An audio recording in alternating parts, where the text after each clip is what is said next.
नमस्कार, स्वागत है आपका हमारे इस खास कार्यक्रम अखाड़ा में। मैं हूं सनी गंगासागर आपके साथ में।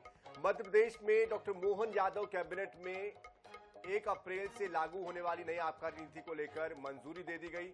महेश्वर में देवी अहिल्याबाई की 300वीं जयंती के मौके पर कैबिनेट की बैठक में नई आबकारी नीति में यह कहा गया कि 19 धार्मिक स्थलों पर शराब बंद कर दी जाएगी। वहीं शराब दुकानों के चालू वित्त वर्ष के मूल्यों में 25% की वृद्धि करके आगे के लिए जो आवंटन है वो करने की कार्रवाई की जा सकेगी। इसको लेकर अब विपक्ष सरकार की मंशा को लेकर सवाल उठा रहा है और इसीलिए आज का हमारा विषय है नई आबकारी नीति, मुनाफा ज्यादा, क्या है इरादा।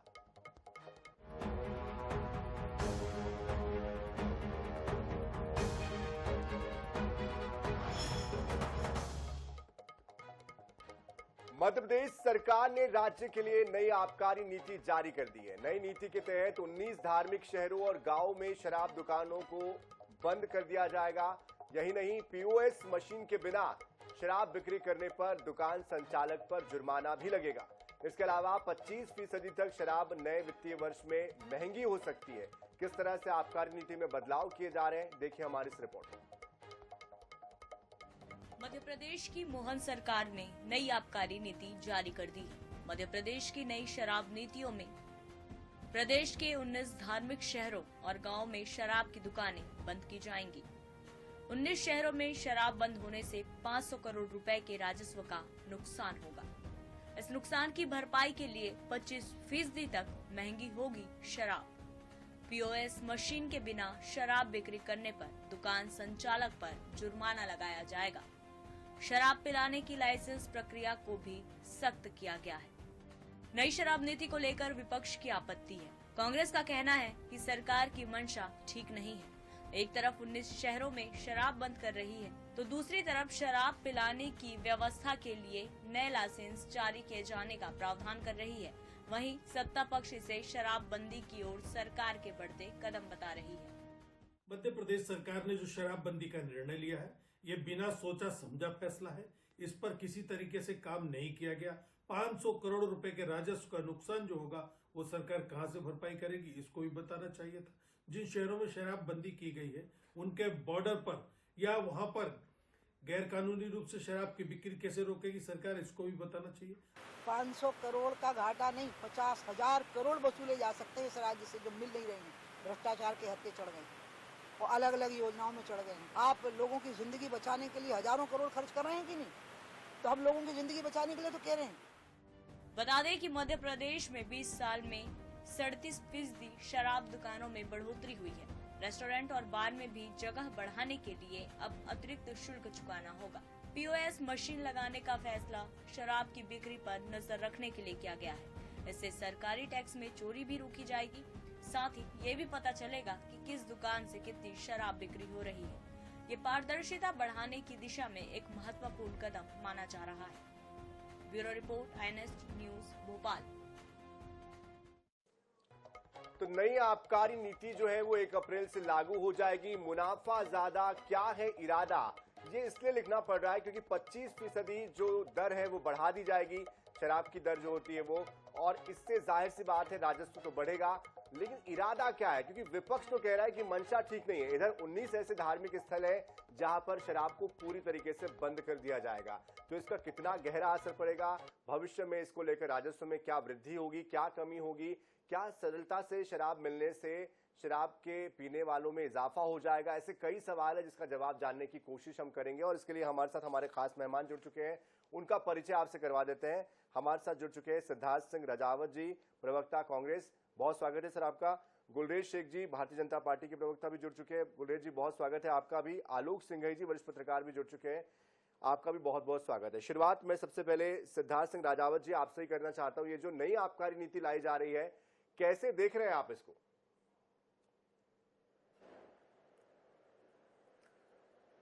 देखिए, इससे पूर्व में भी आबकारी नीति लेकर आई थी भारतीय जनता पार्टी। आपने देखा था किस प्रकार से 3,500 दुकानों को कन्वर्ट करके कंपोजिट बना के 7,000 कर दी गई थी। और ये बड़े प्यारे तरीके से, चतुराई से भारतीय जनता पार्टी ने इसमें अहम भूमिका निभाई थी। कहीं ना कहीं शराब माफियाओं को, शराब ठेकेदारों को इसमें फायदा पहुंचाया गया था। और कहीं ना कहीं जो नीति लेके आए हैं कि अब हर रेस्टोरेंट में शराब परोसी जाएगी, हर होटल में शराब परोसी जाएगी, उसका भी एक शुल्क निर्धारित कर दिया है। तो ये खुद अपने आप में बताता है कि एक तरफ कहीं ना कहीं प्रदेश की सरकार और माननीय मुख्यमंत्री मोहन यादव जी कंफ्यूज हैं, आत्मविश्वास नहीं है उनमें, नए नए डिसीजन लेते हैं, हाल परिवर्तन करते हैं। अभी 19 जिलों में 19 शहरों में किस प्रकार से आनंद फानंद में उन्होंने शराबबंदी की, और आज उन्हीं के नरेंद्र शिवाजी पटेल जो उनके मंत्री हैं, राज्य मंत्री हैं, जो उदयपुरा से आते हैं, आज उन्हीं ने उनके ऊपर आरोप लगाया है कि मेरे जिले में अवैध शराब की बिक्री हो रही है। आज दैनिक भास्कर के प्रथम पृष्ठ पे ये पूरी खबर है। तो ये कहीं ना कहीं ये दर्शाता है कि भारतीय जनता पार्टी की कथनी और करनी में बहुत फर्क है। और एक तरफ अभी आपने देखा कि आज ही बड़े बड़े समाचार पत्रों में प्रसारित हुआ है और प्रकाशन हुआ है कि उसमें आज 6,000 करोड़ रुपया पुनः मुख्यमंत्री ने आवेदन किया है कि हमको पुनः लोन चाहिए, कर्जा चाहिए। एक तरफ आप कर्जे पे कर्जा ले रहे हैं, दूसरी तरफ आपकी नीतियां स्पष्ट नहीं है। तो उससे कहीं ना कहीं लगता है कि ये प्री मैच्योर मुख्यमंत्री हैं, जो आज तक अभी तक कोई भी डिसीजन साफ नहीं है उनका। और दूसरी बात, 27 ऐसे चिन्हित जिले हैं जहां पे हमारे मुख्यमंत्री मोहन यादव जी के रिश्तेदारों के ठेके हैं, तो उसमें भी ये भी संदेह के घेरे में आते हैं। और उसी क्षेत्रों के आसपास की शराबबंदी क्यों की गई है, तो ये भी एक है ना संदेह के घेरे में। धार्मिक स्थलों को, जहां पर धार्मिक स्थल है, जहां पर हमारी भावना, आस्था हमारी जुड़ी हुई है, ऐसे 19 स्थान चिन्हित किए गए हैं, क्या वो निर्णय आपको नहीं लगता कि सही हुआ है? देखिए, निर्णय के ऊपर हमारी कोई आपत्ति नहीं है, निर्णय बहुत अच्छा है, पर हमारी आपत्ति उनके कथनी और करने में है। एक तरफ आप शराबबंदी कर रहे हैं और 5-6 किलोमीटर की हद निर्धारित कर रहे हैं, आदमी 10 किलोमीटर दूर जाके लेके आएगा। कई जगह ऐसी हैं, जैसे आप ये देखिएगा, दतिया का है, हवाला देता हूं, 15 किलोमीटर, 20 किलोमीटर, 22 किलोमीटर पे झांसी है, तो वहां से अवैध शराब की आवाजाही होगी और माफिया कहीं ना कहीं सक्रिय होंगे।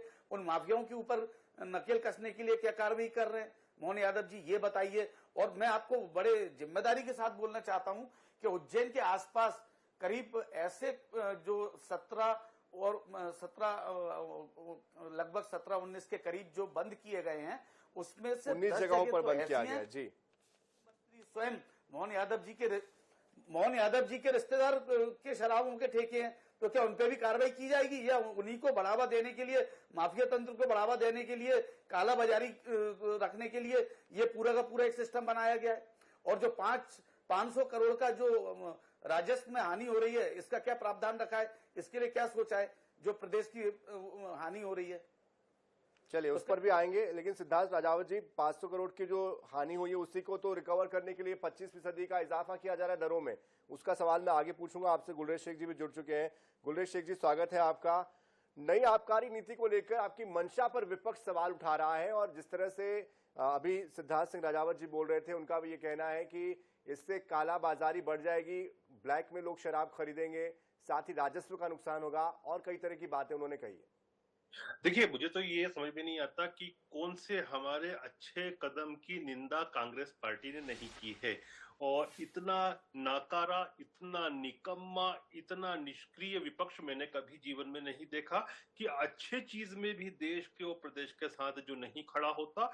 धिक्कार है इन लोगों के ऊपर। लेकिन क्या ये चाहते हैं कि फिर तो इनके हिसाब से अगर काला बाजारी को रोकना हो तो फिर तो हर चीज को लीगल कर दो, फिर तो जुए सट्टे को भी आप लीगल कर दो, फिर हर जो किराने की दुकान है उसके ऊपर शराब जाने दो, या फिर जैसे कमलनाथ जी सोचते थे कि ऑनलाइन घर में डिलीवरी करवाएंगे शराब की, लेडीज के लिए शराब की दुकान खोलना चाहते थे, वो सब भी शुरू कर दो।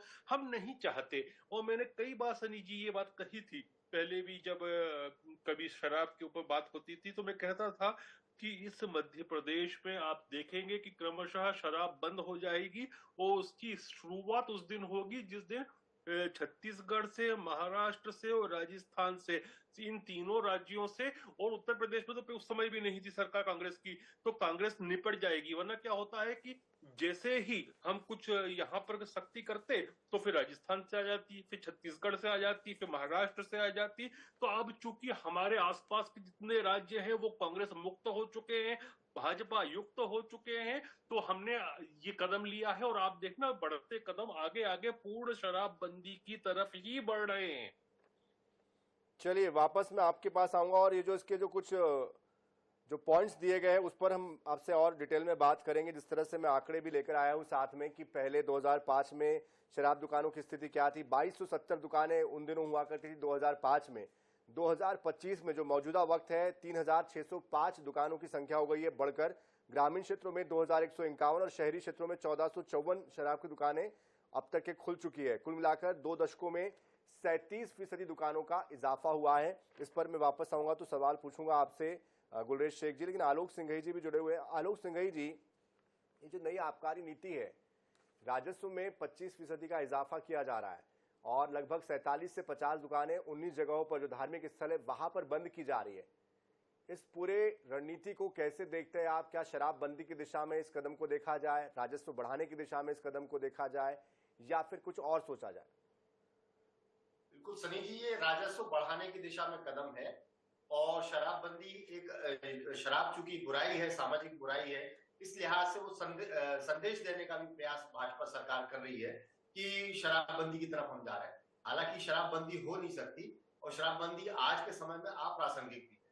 जैसे गुजरात देख लें आप, इतने सालों से वहां शराबबंदी है, इसके बाद भी वहां शराब उपलब्ध है और कैरियर्स वहां लेके जाते हैं, माफिया वहां शराब लेके जाता है। तो शराबबंदी जैसी चीज तो हो नहीं सकती और वो ना कोई कर सकेगा।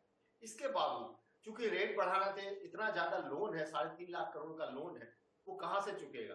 तो रेवेन्यू जनरेशन के लिए आबकारी नीति में जो सुधार किए गए हैं तो निश्चित रूप से सराहनीय है। सबसे बड़ी चीज जो पीओएस मशीनों से शराब बेचने की बात है, ये बहुत समय से मांग चलती आ रही है कि लोगों जो शराब माफिया, शराब वाला जो खपत करने वाला वर्ग है, वो सरकारी नीतियों का लाभ भी लेता है, गरीब होने की बात भी करता है और शराब भी पीता है। तो जो लोग शराब पी रहे हैं वो कम से कम गरीब तो नहीं, उनकी पहचान भी हो जाएगी। तो इस लिहाज से ये सब नजरियों से ये नीति अच्छी है और इसकी तारीफ इसलिए भी की जानी चाहिए कि शराबबंदी धार्मिक स्थलों पे की गई। वैसे भी धार्मिक स्थलों पे लोग शराब पीने नहीं जाते हैं, तो उन जगह पे शराबबंदी करके एक अच्छा संदेश देने की भी कोशिश की गई है।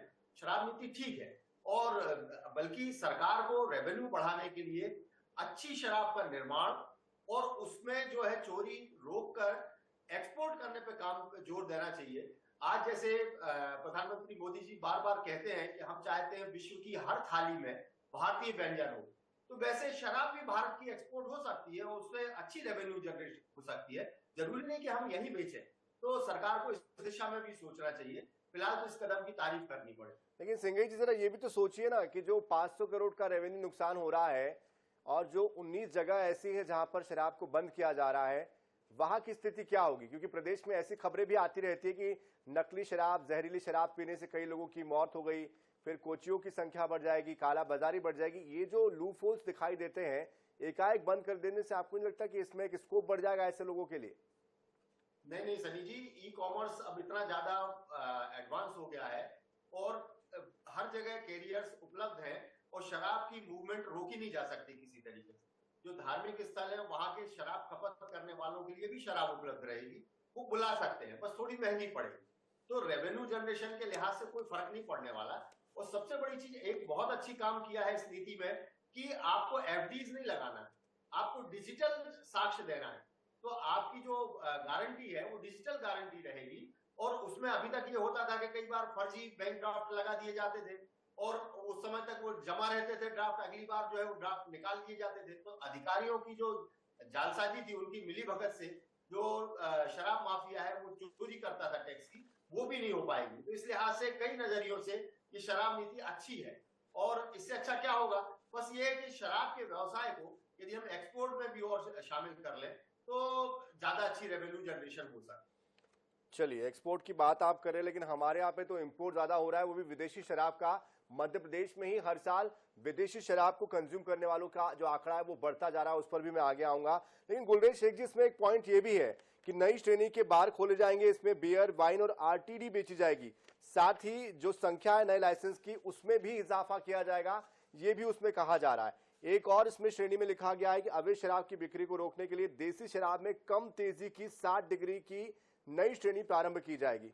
तो जब नई दुकानें खुल जाएगी, इस तरह से नए बार खुल जाएंगे, तो आपको नहीं लगता कि आसानी से शराब उपलब्ध होगी तो लोग इसकी जद में ज्यादा आ जाएंगे? नहीं, ऐसा बिल्कुल भी नहीं होना है। क्योंकि जिस तरह से डिजिटल मींस का यूज किया जा रहा है, उससे अब जो 2 नंबरी धंधे होते थे वो रुक जाएंगे। और लॉ एंड ऑर्डर आप देख रहे हैं कि इससे इसी तरफ जा रहा है कि डिजिटल यूज करके जितना ज्यादा आप चीजों को कंट्रोल कर सको, गलत चीजों को, हर चीज पे कंट्रोल करने की आवश्यकता नहीं होती सरकार को। सरकार का काम ये नहीं है कि हर किसी के निजी जीवन के अंदर हस्तक्षेप करे या निजी जीवन को नियंत्रित करे, लेकिन जो अपराध है या जो फिर कालाबाजारी हो रही है या जो कानून तोड़ रहा है, उस चीज को नियंत्रण करने के लिए डिजिटल माध्यमों का उपयोग हो रहा है। तो जितना ये बढ़ता पीओएस वाली जो बात है आपकी, माफी चाहूंगा बीच में रोक रहा हूं आपको, पीओएस वाली बात तो चलिए ठीक है, वो समझ में आता है कि ट्रांसपेरेंसी उससे दिखाई देती है कि किसने कहां से कितनी शराब ली, कहां पर कितनी बिक्री हुई, वो चीजें क्लियर होती है। लेकिन ये जो दुकानें बढ़ रही है, जो लाइसेंस की जो संख्या बढ़ रही है, और जो 19 जगह पर जहां पर लगभग 47 से 50 दुकानें बंद हो रही है, इसका जो असर है, मैं उस पर आना चाह रहा हूं दरअसल कि अगर आसानी से उपलब्धता हो जाएगी तो क्या लोगों तक आसानी से नहीं पहुंचेगी, और कैसे जहां पर नहीं मिल रही है वहां के लोग रह पाएंगे? देखिए, नहीं मिल रही है वहां के लोग कैसे रहेंगे, ये तो कोई प्रश्न नहीं उठता। और वैसे भी अगर आप, जैसे मैं उज्जैन का हूँ, उज्जैन में आप उठा के देख लीजिए कितने प्रतिशत लोग सेवन करते हैं, वो बहुत कम, एक मामूली आंकड़ा मिलेगा। लेकिन उससे अगर धार्मिक नगरी को नुकसान हो रहा है तो आपको कंट्रोल तो करना पड़ेगा। अगर आप ये सोचने लगे तो बहुत सारी ऐसी चीजें हैं, इलीगल चीजें हैं, तो हर चीज को नहीं आम कर सकते ना आप।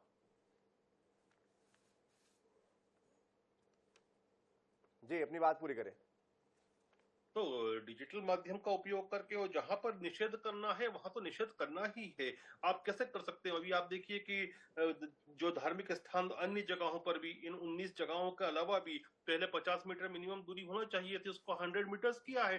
तो सरकारों का काम ही होता है सही पॉलिसी को लेकर आना और नियंत्रण करना। दूसरी एक बात पे कोई प्रकाश नहीं डाल रहा है सनी, वो ये है कि ये जो नई पॉलिसी है, शराब नीति है, ये महिलाओं के लिए भी फ्रेंडली है। अब जो पुरुष जो पीओएस के माध्यम से जो गलत तरीके से, जिनको नहीं सेवन करना चाहिए, जो अपने दिन भर का जो कमाता था उसको शराब में लगाता था, वो पैसा भी कहीं ना कहीं वेस्ट होने से बचेगा। अन्यथा फिर वो व्यक्ति जो है वो सरकारी योजनाओं का लाभ नहीं ले पाएगा। तो ये एक वीमेंस फ्रेंडली भी है, ये कल्चर फ्रेंडली भी है, और मुझे नहीं लगता कि इसमें कहीं भी कोई दोष है इस नीति में।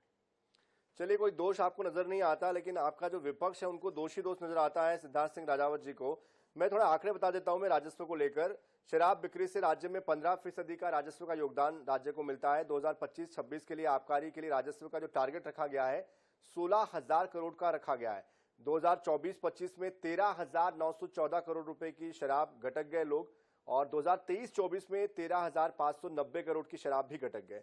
इसी तरह अगर खपत की बात करें तो खपत में जो अंग्रेजी शराब है वो ज्यादा है, और बजाय देसी शराब के, देसी शराब को लेकर आंकड़े ये भी आते रहते हैं कि देसी शराब पीने से, जहरीली शराब पीने से लोगों की मौत हुई है।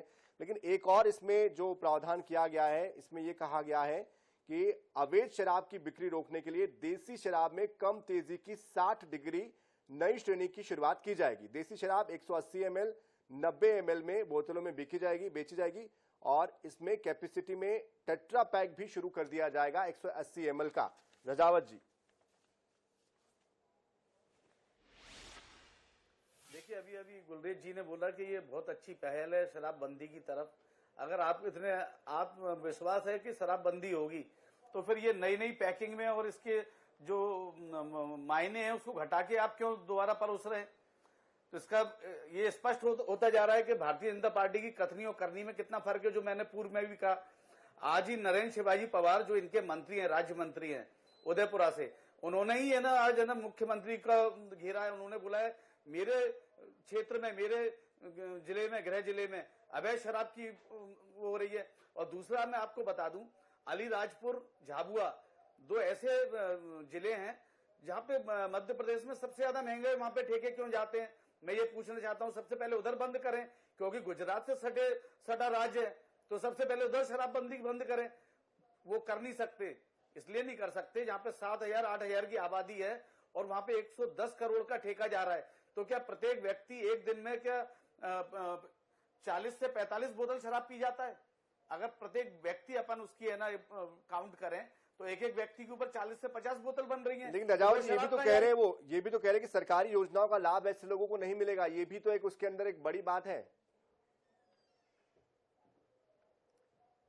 नहीं, देखिए लाभ नहीं मिलेगा एक वो बात अलग है, मैं उनकी बात से सहमत हूं, पर ये बताइए गुजरात शराब कालाबाजारी होके जा रही है, और मैंने आपसे बोला कि 27 ऐसे जिले हैं जहां पे माननीय मुख्यमंत्री के रिश्तेदारों के ठेके हैं, और उनमें से कई करीब 8 से 9 तो वो हैं जो अभी 19 बंद किए गए हैं उसके आसपास। और आप देखिए किस प्रकार से उज्जैन के आसपास को पूरे रोडों को आता बना दिया गया है, और एमआरपी से ज्यादा शराब के रेट है ना उज्जैन और आसपास के इंदौर के क्षेत्र में बेची जा रही है। तो उस पर क्या कार्रवाई कर रहे हैं, और माफियाओं के ऊपर क्या कार्रवाई करेंगे जो 19 शहर बंद किए हैं? कांग्रेस का स्टैंड क्या होगा आगे? उनके लिए क्या कार्रवाई करने का मापदंड बनाया है? कांग्रेस का स्टैंड क्या होगा आगे? देखिए, कांग्रेस सदैव, आपको मैं बता दूं कि 1960 में सबसे पहले गुजरात में जिस दिन सरकार बनी थी, राज्य अलग बना था बॉम्बे से हटके, सबसे पहले हमारे पहले मुख्यमंत्री थे मेहता जी, उन्होंने शराबबंदी की पहल की थी, और बहुत अच्छी बात है। हम इसके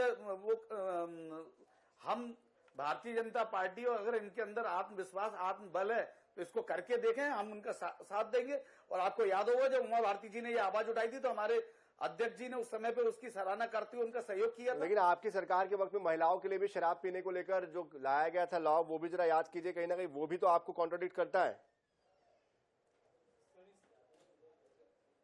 देखिए, शायद आपको मालूम नहीं है कि वो एक पूरा प्रारूप बना था, उस प्रारूप में उसको, उस प्रस्ताव को रखा गया था पास करने के लिए। जब उसके अंदर उसमें आपत्तियां आई थी, तुरंत माननीय पूर्व मुख्यमंत्री और अध्यक्ष माननीय कमलनाथ जी ने उसको निरस्त कर दिया था। ये बिल्कुल बेबुनियादी है जो भारतीय जनता पार्टी आरोप लगाती है। ऐसी कोई भी शराब नीति कांग्रेस लेकर नहीं आई है। हाँ, भारतीय जनता पार्टी ने जरूर, अभी आपको याद होगा इससे पूर्व में जब माननीय शिवराज सिंह जी थे, उन्होंने कहा हेरिटेज शराब बनवाएंगे आदिवासियों से। दूसरा, उन्होंने 500 रुपए का आप परमिट लो, घर में बैठ के शराब पियो, हर घर को शराब का अड्डा बना दिया था। और उन्होंने ये तक बोला था कि अगर आप 500 रुपए से लगभग 500 से 5000 तक की एक शुल्क रखा था, उसमें अगर आप लाइसेंस लेते हो तो आप अपने घर पे भी बियर बार बना के शराब पिला सकते हैं। चलिए, कहीं ना कहीं आपको आपत्ति है, लेकिन विपक्ष और पक्ष के बीच सवाल जो है वो चलते रहेंगे। लास्ट में आलोक सिंघई जी आपसे आना चाहता हूं, क्या दूरगामी इसके आप नतीजे देखते हैं और कितना फायदेमंद कितना नुकसान, इसको लेकर पॉलिटिक्स किस तरह की देखते हैं? नहीं, अब समय के साथ में आबकारी नीति में बदलाव होना चाहिए, उस दिशा में ये कदम उठाया गया है। अब आप ये देखें, बार बार ये कहा जाता है महिलाओं के लिए नीति बनाना बड़ा अपराध है। अरे भाई, महिलाएं भी आज शराब की कंज्यूमर्स हैं और वो अपना व्यापार कर रही है, नौकरी कर रही है, काम धंधे कर रही है, और ये अच्छा संकेत है तो उनके अंदर परचेसिंग कैपेसिटी विकसित हो रही है। तो यदि उनके लिए भी कोई नीति बनती है तो कोई गलत नहीं है। और अभी तो चलिए, लेकिन कुल मिलाकर यहाँ पर सामाजिक जागरूकता को लेकर कोई बात नहीं कर रहा है। ये एक बड़ा सवाल है कि सामाजिक जागरूकता कैसे आएगी, चेतना कैसे आएगी कि शराब आपके सेहत के लिए नुकसानदायक है। समाज में जिस तरह से अपराध बढ़ रहा है उसको रोकने की दिशा में क्या कदम उठाए जाएंगे, इस पर कोई चिंता व्यक्त नहीं कर रहा है। लेकिन बहुत शुक्रिया आप तीनों का हमारे साथ जुड़ने के लिए। सिद्धार्थ सिंह राजावत जी, गुलरेज शेख जी, आलोक सिंघई जी, आपका बहुत बहुत शुक्रिया। तो देखिए, नई आबकारी नीति तो आने वाली है अप्रैल में, राजस्व भी बढ़ने वाला है, लेकिन इस सामाजिक कुरीति को दूर करने के लिए क्या प्रयास किए जाएंगे दोनों ही दलों की ओर से, ये अब तक किसी ने स्पष्ट नहीं किया है। उम्मीद करते हैं कि जिस उद्देश्य से इस शराब नीति को लाया जा रहा है उसको पूरा किया जा सकेगा, और आने वाले समय में जो इसके जो दुष्प्रभाव है उस पर भी नियंत्रण रखने की दिशा में कुछ ठोस कदम उठाए जाएंगे। इसी के साथ इस खास पेशकश में इतना ही। ताजा खबरों के लिए, अपडेट्स के लिए आप बने रहिए INS 24/7 के साथ। नमस्कार।